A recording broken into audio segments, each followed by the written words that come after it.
interesting, because as you were saying that, I was thinking, well, who would be in a relationship with somebody who doesn't make them feel good? There are so many people in relationships like that. Yes.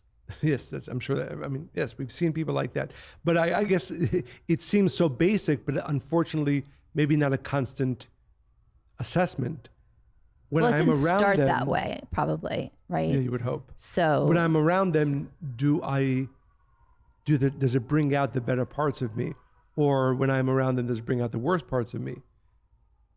I think often people, when the marriage or the relationship is in trouble, and they realize, hopefully, that the relationship should not be causing me negative feelings, at least for the most part.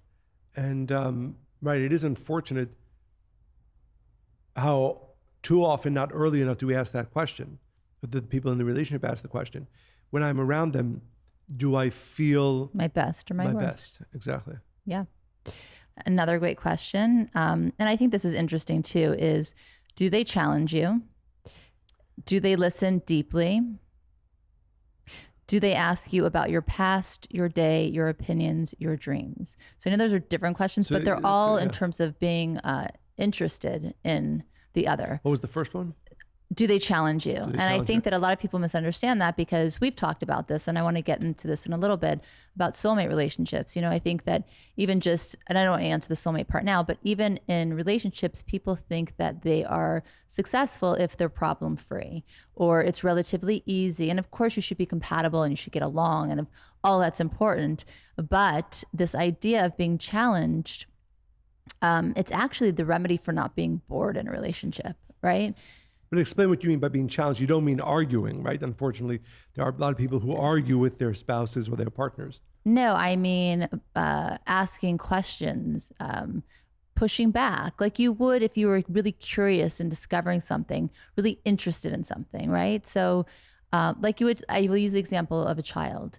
You will challenge them if you think that they're onto something, but they're not fully meeting their potential, right? In a way to inspire them or to lead them into something where they actually want to be led to, right? It's to help them get further along in terms of the relationship with themselves, the relationship with the world, their experience of the world, right? So in the greatest relationships, a partner does that for one another. Right, but I just want to be mindful of the fact that there's also a very terrible way of doing that, right? So you don't mean, which I know you don't, is that there are people like, let's say one of the partners has a dream to write a book, right?